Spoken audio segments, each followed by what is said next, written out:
investor, bertemu lagi dengan Vita. Di video kali ini saya ingin membagikan satu saham yang momentumnya lagi tinggi. Saat bensin mahal, perusahaan justru akan makin cuan. Di triwulan 2, perusahaan bisa membukukan kenaikan laba 62% dari tahun sebelumnya. Perusahaan sempat membukukan rugi 37 miliar di tahun 2020 dibandingkan dengan tahun 2019 yang bisa membukukan laba 816 miliar. Apakah Anda makin tertarik? Tonton video ini sampai habis. Baru-baru ini pemerintah telah menaikkan harga BBM. Namun akibat kebijakan ini banyak orang yang kemudian beralih menggunakan kendaraan pribadi. Emiten ini malah makin cuan karena kendaraan makin banyak. Emiten apakah itu? Saya akan segera membahasnya. Namun sebelum itu, disclaimer on ya. Video ini hanya merupakan video edukasi, bukan rekomendasi menjual ataupun membeli saham. Pastikan untuk selalu melakukan cross check agar Anda mendapatkan analisa yang lebih akurat. Langsung saja, berikut adalah perusahaannya. PT Astra Auto Parts Tbk dengan kode saham AUTO. Karena laporan keuangan triwulan 2 telah terbit, maka kami segera menganalisanya untuk Anda. Berikut adalah hasil analisa yang dapat kami rangkum. Yang pertama, aset. Kas perusahaan turun dari 1,8 triliun menjadi 1,6 triliun. Namun bila diperhatikan secara historis, maka kas perusahaan justru naik tajam sejak pandemi 2020 lalu. Persediaan perusahaan meningkat dari 2,3 triliun menjadi 2,7 triliun atau naik 18%. Bila dilihat dari historisnya, maka tingkat persediaan telah mencapai puncaknya. Melihat dari pertumbuhan persediaan pun telah mencapai puncaknya di atas pertumbuhan tertingginya di 2018 lalu. Terlihat adanya peningkatan persediaan bahan baku dari 652 miliar menjadi 906 miliar atau naik 39%. Sedangkan barang jadi naik dari 1,2 triliun menjadi 1,3 triliun atau kenaikan hanya 4% saja. Jadi menurut kami, pertumbuhan persediaan tidak perlu terlalu dikhawatirkan karena persediaan yang meningkat karena adanya permintaan yang juga meningkat. Di samping itu juga karena untuk mengantisipasi kenaikan harga bahan baku. Jumlah aset meningkat dari 16,9 triliun menjadi 17,5 triliun atau meningkat 4%. Bila dilihat dari historisnya, maka peningkatan aset terjadi secara konsisten kecuali di tahun 2020 yang sempat turun namun kemudian melanjutkan kenaikannya. Yang kedua, liabilitas. Jumlah liabilitas perusahaan naik dari 5,1 triliun menjadi 5,4 triliun. Kenaikan liabilitas terlihat mulai kencang sejak 2021 lalu. Namun, kenaikan liabilitas tidak dibarengi dengan kenaikan debt to equity ratio. Rasio DER justru turun ke angka 5%. Ini berarti kenaikan liabilitas bukan karena penambahan hutang buruk, tapi karena adanya peningkatan produksi. Yang ketiga, ekuitas. Saldo laba yang belum dicadangkan meningkat dari 7 triliun menjadi 7,2 triliun. Saldo laba terlihat terus naik. Hanya di tahun 2020 saja sempat turun saat pandemi. Ekuitas perusahaan naik dari 10,8 triliun menjadi 11 triliun. Jika dilihat dari rasio antara ekuitas dan saldo laba, maka terlihat adanya kenaikan yang konsisten dari tahun ke tahun, di mana pada triwulan 2 ini perusahaan berhasil mencetak 66% saldo laba dari ekuitasnya. Yang keempat, pendapatan. Pendapatan bersih perusahaan naik dari 7,1 triliun menjadi 8,5 triliun atau naik 20%. Dilihat dari historisnya, maka terjadi lonjakan pendapatan dari tahun sebelumnya sejak kuartal 1 lalu. Bila kinerja bisa terus dipertahankan, maka perusahaan akan mulai on track kembali dengan kinerja normalnya dengan proyeksi pendapatan yang lebih tinggi dari tahun 2021 lalu. Yang kelima, laba.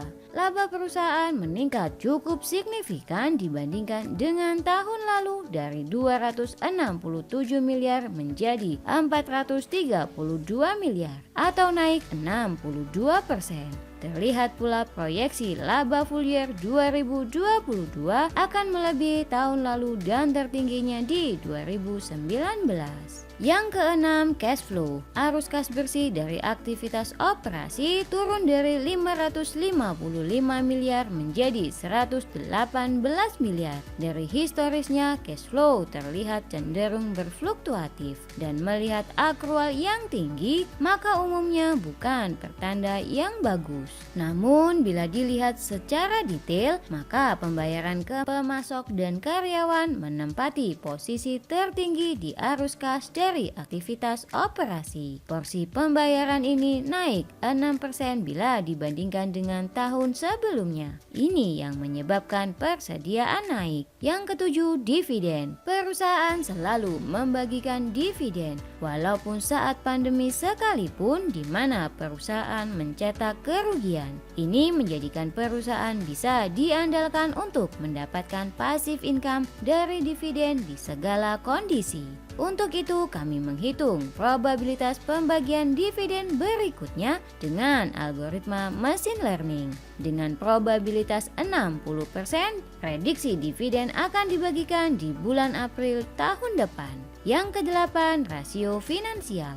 Beban penjualan menurun sejak tahun lalu. Ini berarti perusahaan berhasil melakukan efisiensi operasionalnya, di mana penjualan naik namun beban malah turun. Melihat rasio ROE dan NPM, maka ROE telah melebihi tahun-tahun sebelumnya. Ini menjadikan saham menarik untuk dipertimbangkan karena tidak hanya turnaround tapi juga ada faktor pertumbuhan sejak pandemi lalu. Saat video ini dibuat, harga saham ada di 1.325. Terlihat sudah di atas 3 MA yang menandakan harga saham sudah pada fase uptrend. Harga tertahan tepat di support sebelumnya setelah breakout sejak 13 September lalu, sehingga peluang untuk akumulasi di saat sideways semakin besar sebelum melanjutkan kenaikannya. Aset turnover juga menunjukkan angka yang bagus di mana terjadi kenaikan sejak kuartal lalu. Proyeksi gross profitability full year pun bisa melewati tahun sebelumnya. Namun perlu kinerja yang lebih keras untuk melampaui tertingginya di 2019 lalu. Yang kesembilan, valuasi. Dengan PER 7,4 kali, maka saham terlihat masih murah. Dengan PBV 0,58 juga masih terlihat murah bila dilihat dari historisnya. Menimbang pertumbuhan ekuitas yang lebih tinggi dan kinerja yang menunjukkan perbaikan dari sejak pandemi, maka kami valuasi harga wajar saham ada di 1.700 dengan PBV 0,74. Valuasi tergolong konservatif dan mungkin akan berubah ketika perusahaan bisa melanjutkan kenaikan kinerjanya yang sudah terlihat terjadi. Yang ke-10, momentum. Dengan menggunakan simulasi Monte Carlo, kami menghitung resiko penurunan harga sebesar 4 hingga 12%. Risk reward cukup tinggi di angka 2,4 kali. Kami nilai saham ini resikonya cukup rendah. Namun nama besar Astra dan kas yang sangat berlimpah, maka perusahaan tidak kesulitan membayar semua hutang buruknya. Ini menjadikan perusahaan sulit untuk bisa bangkrut. Setelah menganalisa laporan keuangan perusahaan ini, Maka kita telah sampai pada kesimpulan. 1.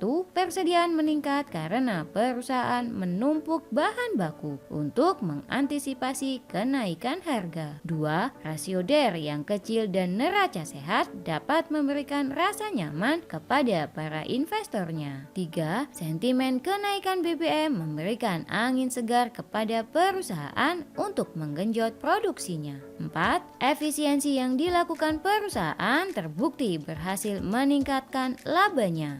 5. Valuasi murah bila dilihat dari historisnya dengan risk reward yang cukup memadai. 6.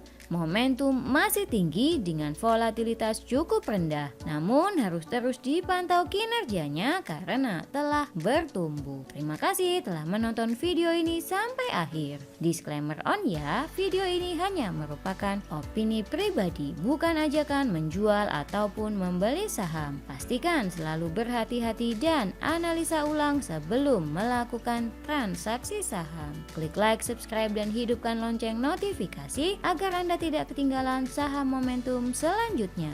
Bye!